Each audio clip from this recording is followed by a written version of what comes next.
வணக்கம். நான் doctor S. Azhagu Ganesh, Vadamalayan ஹாஸ்பிட்டல்ஸோட consultant surgical oncologist. February 4th வந்து வேர்ல்டு கேன்சர் டேன்னு அறிவிச்சிருக்காங்க. இது ரொம்ப காலமா நடந்துட்டு இருக்கு. எதுக்கு ஒரு கேன்சர் டே, ஒரு நாள் அப்படின்னு கொண்டாடுறோம், ஆர் ஒரு இது கொண்டு வரோம் அப்படின்னா, மக்களுக்கு இடையில ஒரு விழிப்புணர்வை கொண்டு வர்றதுக்கு. ஸோ என்ன கொண்டு சொல்லணும் மக்களுக்கு அப்படின்னு பார்த்தீங்கன்னா, ஒரு பேசிக்கலா கேன்சர் அவேர்னஸ் அப்படின்னா நெறைய வீடியோஸ் இருக்கு. நெறைய இன்ஃபர்மேஷன் இன்னைக்கு இணையதளத்தில இருக்கு. பட் மக்கள் வந்து ஒவ்வொன்னையும் மிஸ்இன்டர்பிரட் பண்ணியிருக்காங்களோன்னு எனக்கு ஒரு சின்ன தோணல். ஸோ அதனால என்னோட பார்வையிலேருந்து ஓபியில தினம் தினம் நாங்க பார்க்குறதுல நடக்கக்கூடிய சில விஷயங்கள மட்டும் உங்கள்ட்ட பகிரலாம்ங்கிறது தான் இந்த வீடியோ போட்டிருக்கோம். ஸோ ஃபர்ஸ்ட் எல்லாரும் சொல்றோம் கேன்சர் சார், கேன்சர் வர்றத எப்படி தடுக்கலாம்? ஸோ பேசிக்கலி கேன்சர் ப்ரிவென்ஷன் அப்படின்னு பேசிக்கிறாங்க. ஸோ எல்லாரும் என்ன சொல்றது? நல்ல ஹெல்த்தி லைஃப் ஸ்டைல், ஆக்டிவா இருக்கணும். ஹெல்த்தி லைஃப் ஸ்டைல்னு சொல்லும்போது ஒரு ஆரோக்கியமான சாப்பாடு சாப்பிடுறது, அதுக்கப்புறம் வந்து ஒரு ஆக்டிவா இருக்கிறது, ஏதோ ஒரு டெய்லி எக்ஸசைஸ் பண்றோம். அதுக்கப்புறம் வந்து இது சில கெட்ட பழக்கங்கள், ஸ்மோக்கிங், ஆல்கஹால் இதெல்லாம் அவாய்ட் பண்ணிக்கிறது. உடனே எல்லாரும் கேட்குறது, சார் இதெல்லாம் நான் பண்ணிட்டா எனக்கு கேன்சர் வராதா? அது அப்படி கிடையாது. அதுக்கு அர்த்தம் என்னன்னா, ஒருத்தவங்க ஸ்மோக் பண்றாங்க, ஆல்கஹால் எடுக்குறாங்க, எந்த ஒரு எக்ஸசிவ் ஒரு ஒபிசிட்டியோட இருக்காங்க அப்படின்னா, இவங்களுக்கு கேன்சர் வர ரிஸ்க் இன்னும் அதிகமா இருக்கு. ஸோ நார்மலா இருக்கவங்களுக்கு கேன்சர் வராதுங்கிறது கிடையாது. ஸோ இதெல்லாம் நீங்க ஹெல்த்தியா இருக்கணும். அதுக்காக எனக்கு கேன்சரே வராது அப்படின்னு சொல்லிட்டு, நம்ம வந்து ஒரு பிளைண்டா ஒரு நம்மளுக்கு ஒரு அறிகுறி இருக்கும்போது அதை டெஸ்ட் பண்ணாம இருக்கிறதுல தான் தவறு நடக்குது. ஸோ ஃபர்ஸ்ட் பாயிண்ட் வந்து ஆரோக்கியமா இருங்க. இன்ஃபேக்ட் சொல்லப்போனா இன்னைக்கு டேட்ல வந்து ஒபிசிட்டி இப்போ நிறைய பேர் இப்போ ஸ்மோக்கிங்லாம் கூட அவேர்னஸ் வந்து கொஞ்சம் குறைச்சிக்கிறாங்க. பட் நம்ம நியூவா பார்க்கறது வந்து எல்லாரும் உடல் பருமன், எல்லாருமே ஒரு ஓவர் வெயிட்டா இருக்கிறது, ஜங்க் ஃபுட் சாப்பிட்றதுல என்ன பிரச்சனைன்னு பார்த்தீங்கன்னா, டைரக்டாவே ஒபிசிட்டி கேன்சர் ரிலேஷன் பார்த்தீங்கனாலே ஃபீமேல்ஸ்ல breast cancer, endometrium cancer. Breast cancer எல்லாருக்கும் தெரியும், மார்பக புற்றுநோய். எண்டோமெட்ரியம்ங்கிறது கர்ப்பப்பைக்குள்ள இருக்கிற ஒரு புற்றுநோய்க்கும் முக்கியமான காரணம் உடல் பருமன் தான். அதுக்கப்புறம் போத் மேல்ஸ் அண்ட் ஃபீமேல்ஸ்க்கு வந்து மலக்குடல் கேன்சருக்கு மெயின் காரணம் ஒபிசிட்டி. ஸோ இதெல்லாம் வந்து அவாய்ட் பண்றதுக்கு நம்ம கொஞ்சம் ஆக்டிவா இருந்துக்கிட்டா நல்லது. இப்போ இன்னொரு சைடு பார்த்தீங்கன்னா, நிறைய அந்த சோசியல் மீடியா இன்ஃப்ளூயன்சர்லாம் என்ன பண்றாங்க, மஞ்சள் சாப்பிட்டா நல்லது, கருசீரகம் சாப்பிட்டா நல்லது. ஆமா. மஞ்சள் சாப்பிடுறது, கருசீரகம் இதெல்லாம் சேர்த்துக்கிறது நல்லது. இன்ஃபேக்ட் சொல்லப்போனா பொதுவாவே சொல்லுவாங்க. தென் தமிழகத்துல வந்து கொஞ்சம் மலக்குடல் கேன்சர்லாம் கம்மி. ஏன்னா நம்ம வந்து சாம்பார் அதிகம் யூஸ் பண்றோம். சாம்பார்ல மஞ்சள் பொடி சேர்த்துக்கிறோம். ஸோ எவ்வளோ சாம்பார்ல சேர்த்துக்கிற அளவுக்கு மஞ்சள் பொடி அந்த ஒரு நார்மல் ஃபுட்ல இருக்கிறது போதுமானது. அதுக்காக உட்கார்ந்து எக்கு தப்பா உட்கார்ந்து மஞ்சள் பொடிலாம் சாப்பிட்டு, அதனால லிவர் ஃபெயிலியர் வந்தவங்க நிறைய இன்க்ரீஸ் ஆயிட்டு இருக்காங்க. ஸோ அந்த ஒரு எங்க லிமிட் இருக்குங்கிறத மக்கள் புரிஞ்சுக்கணும். சத்தான சாப்பாடு சாப்பிடுங்க. அதுக்காக இதெல்லாம் நான் சாப்பிட்டுட்டேன், எனக்கு கேன்சரே வராதுன்னா, அது ஒரு தவறான புரிதல். இப்போ அடுத்த ஒரு ஸ்டெப் என்ன பண்றாங்க? சரி, ஓகே. இதெல்லாம் பண்ணா கேன்சர் வராதுன்னு சொல்றாங்க. கேன்சர்ன்னு வந்துரும். உதாரணத்துக்கு ஒரு லேடி இருக்காங்க. அவங்களுக்கு ஒரு மார்பகத்துல கட்டி இருக்கு. மனசுக்குள்ள அது கேன்சரா இருக்குமோன்னு ஒரு பயம் இருக்கும். ஆனா டெஸ்ட் பண்ணிக்க மாட்டாங்க. அப்ப என்ன பண்ணுவாங்க? ஓகே, இவங்கலாம் சொல்லியிருக்காங்க, இதெல்லாம் சாப்பிட்டா குணமாகுது. சில ஆல்டர்னேட்டிவ் மெடிசின் பீப்பிள் என்ன சொல்லுவாங்க? கருஞ்சீரகம் பொடி சாப்பிட்டாலே கேன்சர் குணமாகுதுன்னு சொல்றாங்க. உடனே இவங்க என்ன பண்ணிக்கிறாங்க? வீட்ல உட்காந்து மஞ்சள் பொடியும், கருஞ்சீரகம் போட்டு பால்ல போட்டு இத குடிச்சிட்டு நான் இயற்கையா குணப்படுத்துறேன்னு சொல்லிட்டு, ஒரு ஆரம்பத்துல குணப்படுத்தக்கூடிய கேன்சர முத்த வச்ச கேன்சர் நிலையில வராங்க. இது வந்து எங்களுக்கு ரொம்ப ரொம்ப ம ஒரு மன கஷ்டத்த குடுக்குதுன்னு வச்சுக்கோங்களேன். ஸோ கேன்சர பிரிவென்ட் பண்றதுக்கு சில விஷயங்கள் செய்யணும். ஆரோக்கியமா இருக்கணும், நல்ல சாப்பாடு சாப்பிடணும், ஆக்டிவா இருக்கணும். சில டயட்ரி சப்ளிமெண்ட்ஸ் இந்த மாரி ஹெல்த்தி இதெல்லாம் சேர்த்துக்கலாம். பட் இதெல்லாம் செஞ்சா கேன்சரே வராதுன்னும், ஆரம்ப நிலை கேன்சர்ல வரும்போது இதெல்லாம் நான் செஞ்சு நானே செல்ஃபா குணப்படுத்திக்கிறேங்கிறது வந்து ஒரு தவறான கான்செப்ட். இப்போ அடுத்த இது, சரி சார், இப்ப நான் இதெல்லாம் கேர்ஃபுல்லா இருக்கேன். நான் இந்த மாரிலாம் நாட்டு வைத்தியத்தெல்லாம் நம்பிட்டுலாம் இல்ல. எனக்கு கேன்சர் வந்திருக்கா இல்லையான்னு எப்படி நான் தெரிஞ்சுக்கிறது? ஏர்லி டயக்னோசிஸ் அப்படின்னு பார்த்தீங்கன்னா, உதாரணத்துக்கு நான் எல்லாமே சொல்லுவேன். உங்களுக்கு ஒரு பிரச்சனை வருது. அது என்ன பிரச்சனையா இருக்கட்டும். நீங்க உங்களோட ஃபேமிலி டாக்டர்ட்ட போறீங்க. அவங்க ஒரு மெடிசின்ஸ் ஏதாவது குடுக்குறாங்க. யூசுவலா எந்த ஒரு பிரச்சனைனாலும் ஒரு 2 வாரத்துக்குள்ள, அதிகபட்சம் 3 வாரத்துக்குள்ள அது சரியாகணும். ஒரு நார்மலா ஒரு மெடிசின்ஸ் குடுக்குறாங்கன்னா சரியாகணும். அதுக்கு மேல சரியாகலையா, அதுக்கு உண்டான டெஸ்ட்டுகள் எடுங்க. ஒரு சின்ன எக்ஸாம்பிள் சொல்லணும்னா, உதாரணத்துக்கு உங்களுக்கு இருமல் இருக்கு. இல்லாட்டி ஒரு சடனா ஒரு வெயிட் லாஸ் இருக்கு. போறீங்க. சில காஃப் சிரப்ஸ் இதெல்லாம் குடுக்குறாங்க. ஆனா, அது சரியாக மாட்டேங்குது. ஒரு சிம்பிள் சிடி செஸ்ட். இது ஒரு ப்ரொசீஜர் எடுக்கிறது ஹார்ட்லி 5 மினிட்ஸ் இருக்கும். இன்னைக்கு சிடி செஸ்ட் காஸ்ட்டுமே ரொம்ப எல்லாமே கம்மி. எடுத்துட்டோம்னா நம்ம லங்ஸ்ல எதுவும் கட்டி இருக்கா இல்லையாங்கிறத தெரிஞ்சுக்கலாம். அதே மாரி அ சாப்பிடுறாங்க. எல்லாரும் காமனா சொல்லிக்கிறது அல்சர் இருக்கு. ஓகே, அல்சர் இருக்கு. ஒரு மருத்துவர பார்க்குறீங்க. அவங்க அல்சருக்கான ட்ரீட்மெண்ட் குடுக்குறாங்க. மேக்ஸிமம் 2 வாரத்துல அந்த அல்சர் பெயின் கம்மியாகணும். எல்லாம் சாப்பிட்டும் குறைய மாட்டேங்குது. அப்ப என்ன பண்ணணும்? ஒரு சிம்பிள் எண்டோஸ்கோபி. ஸோ இந்த மாரி சின்ன சின்ன டெஸ்ட்டுகள் மூலமா ஒரு கொடிய நோயிலிருந்து நம்ம ஆரம்ப ஸ்டேஜ்ல கண்டுபிடிச்சுக்கலாம். ஒண்ணு ஞாபகம் வச்சுக்கோங்க. எந்த கேன்சரா இருக்கட்டும். ஒரு ஏர்லி ஸ்டேஜில் கண்டுபிடிச்சோம்னா அதுக்குன்னு இருக்கிற கியூர் ரேட்டே தனி.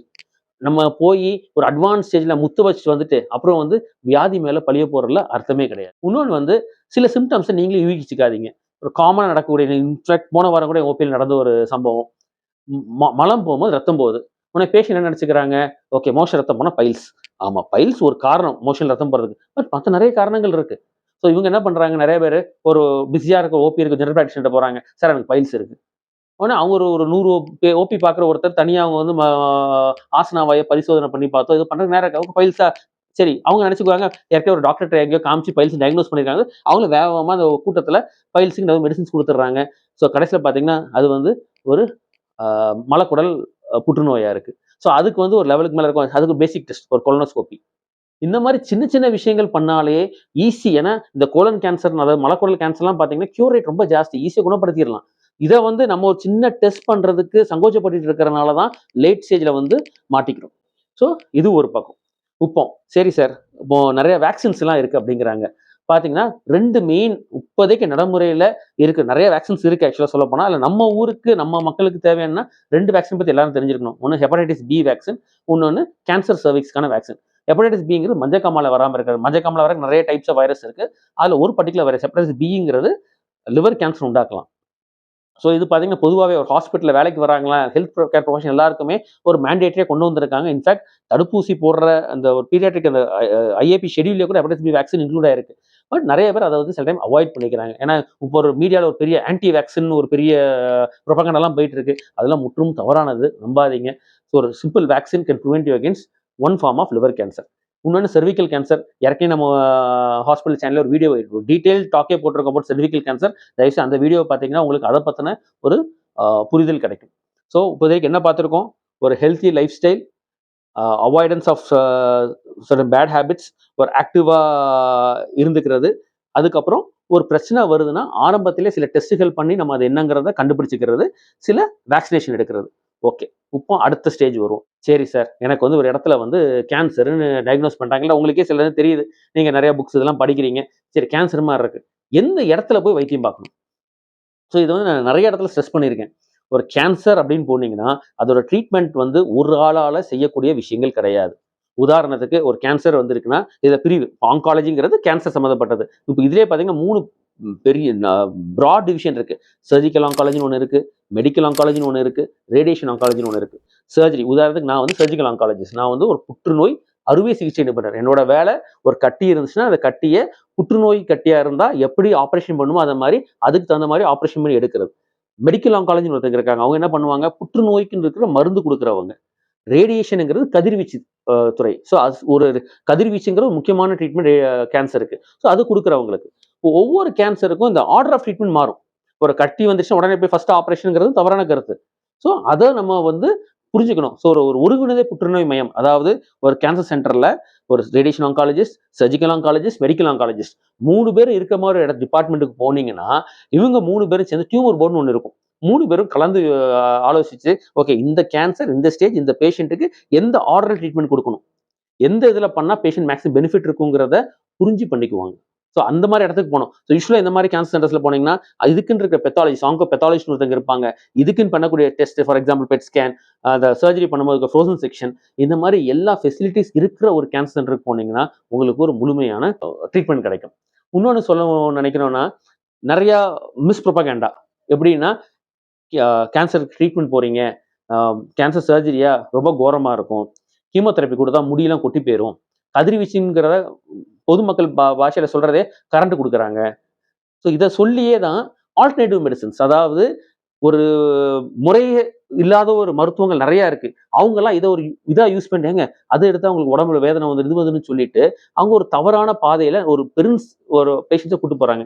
ஒரு சின்ன உதாரணம் சொல்லணும்னா, ஒரு பேஷண்ட் வந்திருக்காங்க, ஒரு ஆரம்ப நிலை பிரஸ்ட் கேன்சர். அவங்களுக்கு ஆப்ரேஷன் பண்ணி மார்பகத்தை காப்பாற்றி கொடுத்துருக்கோம். இன்ஃபேக்ட் சொல்ல போனால் இது நிறைய பேர் புரிஞ்சுக்கணும். பிரஸ்ட் கேன்சர்னா முந்தி தான் மார்பகத்தை ஃபுல்லாக எடுக்கணும்னு இருந்துச்சு. இப்போ அப்படிலாம் கிடையாது. பிரஸ்ட் கன்சர்வேஷன் சரி, மார்பகத்தை இருக்கிற மாதிரியே வச்சுலாம் ஆப்ரேஷன் பண்ணி ஃபுல் ட்ரீட்மெண்ட் எடுத்துகிட்டு இருக்காங்க. பேஷண்ட் நல்லபடியாக குணமாகி வர்றாங்க, ட்ரீட்மெண்ட் பண்ணி சர்ஜரி முடிஞ்சிருக்கு, கீமோதெரப்பி 5 சைக்கிள் எடுக்கிறாங்க. இதுக்கு இடையில சுற்றி இருக்கவங்க எல்லாரும் குழப்பம். உடனே அவங்க எதுக்கு நம்ம கீமோதெரப்பி எடுத்து முடியலாம் கொட்டி போயிருக்கே, நம்ம வந்து ஒரு ஆல்டர்னேட்டிவ் மெடிசன் ஒப்பீனியன் வாங்கணும். அவங்க போய் ஒரு டாக்டரை பார்க்குறாங்க. அந்த ஆல்டர்னேட்டிவ் மெடிசன் டாக்டர் அவங்க வந்து ஒரு பெட் ஸ்கேன் எழுதி கொடுக்குறாங்க. பேஷண்ட் பெட் ஸ்கேன் எடுக்கிறாங்க. பெட் ஸ்கேன்ல எடுத்தோன்னே என்ன ஆகுது? வியாதி இருக்காது. ஏன்னா உடம்புல கட்டி எடுத்தாச்சு, ட்ரீட்மெண்ட் திரும்பி வராம இருக்கிறதா கீமோதெரபி கொடுத்துட்டு இருக்கோம். அதில் பெட் ஸ்கேன் அந்த ஸ்டேஜ் எடுக்கிறாங்க, ஒன்றும் இல்லை, அம்மா இதில் எதுவுமே வேணாம், உங்களுக்கு உடம்புல வியாதி கிடையாது, நான் இந்த பொடியெல்லாம் கொடுக்குறத சாப்பிடுங்க சரியாயிருங்கிறாங்க. கரெக்டாக ஒரே வருஷத்துல இந்த பெண்மணி திருப்பி நம்ம கிட்ட வராங்க. பார்த்தா இந்த நேரம் மார்பகம் ஃபுல்லாகவே கட்டி வளர்ந்து மாரோட காம்பெல்லாம் அழுகி போய் ஸ்டேஜில் வராங்க. இப்போ இருக்க கண்டிஷனில் பார்த்தீங்கன்னா அவங்க மார்பகத்தை காப்பாற்ற முடியாது, ஒரு அட்வான்ஸ் ஸ்டேஜ் ஆகி வந்துடுது. ஸோ இந்த மாதிரி தான் நிறைய தவறுகள் நடக்குது. ஸோ தயவுசெய்து புரிஞ்சுக்கோங்க, ஒரு கேன்சர் இதுன்னா என்ன பண்ணணும் அப்படிங்கிறதுக்கு முறையானது. இப்போ என்னன்னா நிறைய பேர் என்ன பண்றாங்க, கூகுளில் டைப் அடிக்கிறாங்க டக்குன்னு. உதாரணத்துக்கு என்னோட இப்போ நான் உட்காந்து உங்ககிட்ட பேசுறேன் அப்படின்னா, கேன்சர் இதுன்னு படிச்சு குவாலிஃபிகேஷன் வர்றதுக்கு 17 வருஷம் ஆச்சு. என்னோட 17 வருஷம் நாலேஜை நீங்க கூகுளில் 2 டைப் அடிச்சு நீங்க வந்து கண்டுபிடிக்க முடியாது. ஸோ என்ன பண்ணலாம் சார், அப்போ வந்து ஒரு டாக்டர் சொல்ல தான் கேட்கணும்னா கிடையாது. இதுக்குன்னு முறையான இது இருக்கு. உதாரணம் நம்ம 2-3 வீடியோஸ் சொல்லியிருக்கேன்.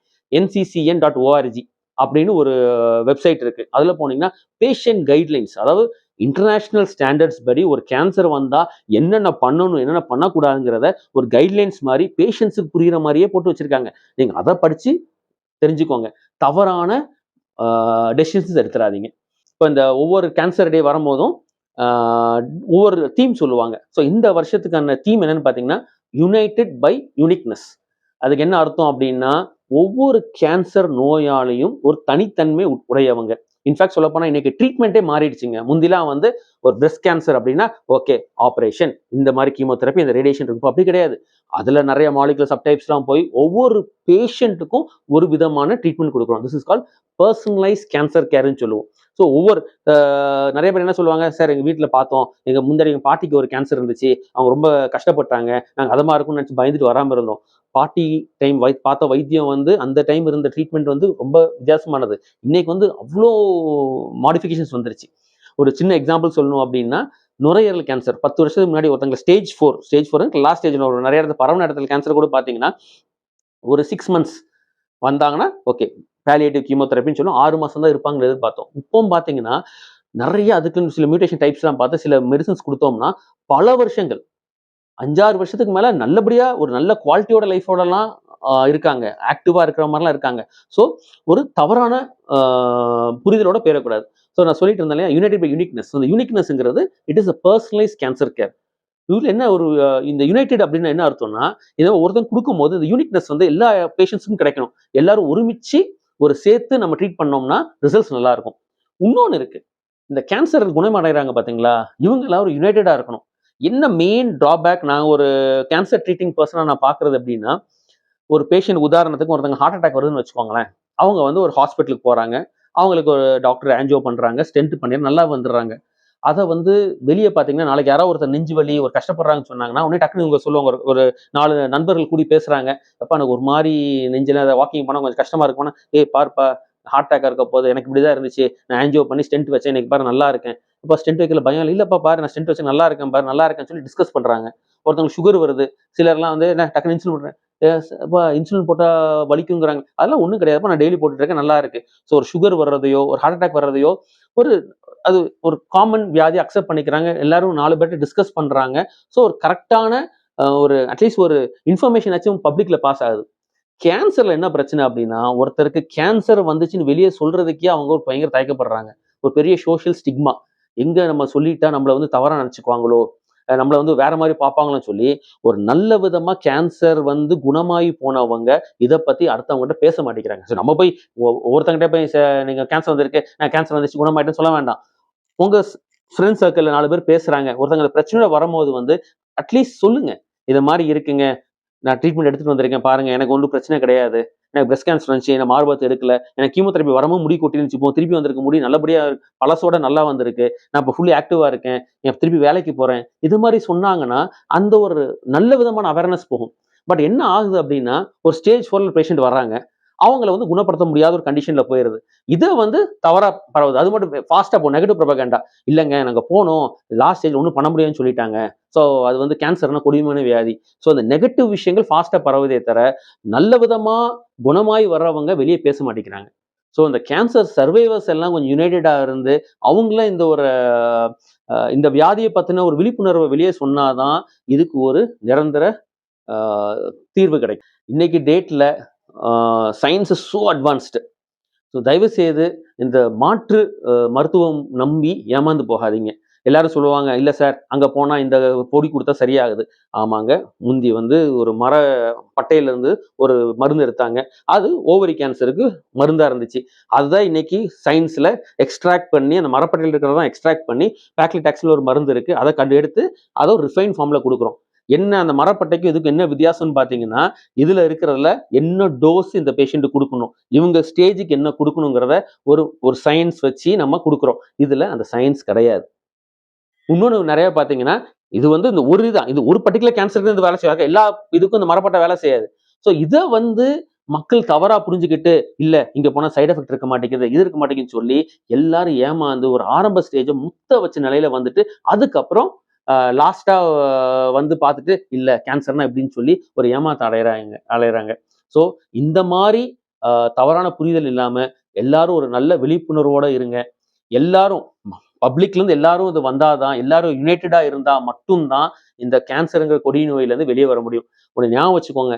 இன்னைக்கு ஒரு சராசரி மனுஷனோட வாழ்வாதாரம் லைஃப் ஸ்பேன் முந்திலாம் பார்த்தீங்கன்னா, ஒரு 50 வயசு இருந்தா பெரிய விஷயம். இப்ப 60 வயசுனா பெரியதுங்கிறாங்க. இன்னைக்கு எல்லாருமே இன்னைக்கு இருக்க மாடர்ன் ட்ரீட்மெண்ட்ஸ்ல 80 வயசு வரைக்கும் ஈஸியா வாழ்ந்துடுறாங்க. யாரும் இந்த டேட்ல ஒரு ஈஸியா ஹார்ட் அட்டாக்லயோ, ஒரு பக்கவாதம் வந்தாலும் இறக்க முடியாது. ஒரு நல்ல டைம்ல நீங்க கரெக்ட்டா பார்த்தீங்கன்னா, நீங்க இந்த டைம்ல ஒரு பிரச்சனை வந்தாலும், இன்னைக்கு இருக்கிற சயின்ஸ்ல ஒரு கார்டியாலஜிஸ்ட் டக்குன்னு டைம் போனீங்கன்னா ஸ்டென்ட் போட்டுருவாங்க. ஒரு நியூராலஜிஸ்ட் ரைட் டைம் போனீங்கன்னா, இந்த ஸ்ட்ரோக்ல இருந்து பிரிவென்ட் பண்ணி விட்டுர்றாங்க. எல்லாம் வந்துருச்சு. ஸோ ஏஜ் அந்த கூடுன பாப்புலேஷன் இன்க்ரீஸ் ஆயிட்டே போறோம். ஸோ நெக்ஸ்ட் என்னன்னு பார்த்தீங்கன்னா, நெக்ஸ்ட் கிரானிக் டிசீஸ்ன்னு பார்த்தீங்கன்னா, அது கேன்சர் தான். ஸோ இந்த கேன்சர் பத்தின விழிப்புணர்வு எவ்வளவுக்கு எவ்வளோ சீக்கிரம் மக்களுக்கு இடையில வருதோ, அவங்களோட குவாலிட்டி ஆஃப் லைஃப் கண்டிப்பாக நல்லா இருக்கும். ஸோ எல்லாரும் தயவுசெய்து ஒரு கேன்சர் அவேரா இருங்க. கொஞ்சம் இன்டெலிஜென்ட்டா யோசிங்க. கரெக்ட்டான மெட்டீரியல்ஸ் படிங்க. கரெக்ட்டான டாக்டர்ஸ அணுகுங்க. Thank you.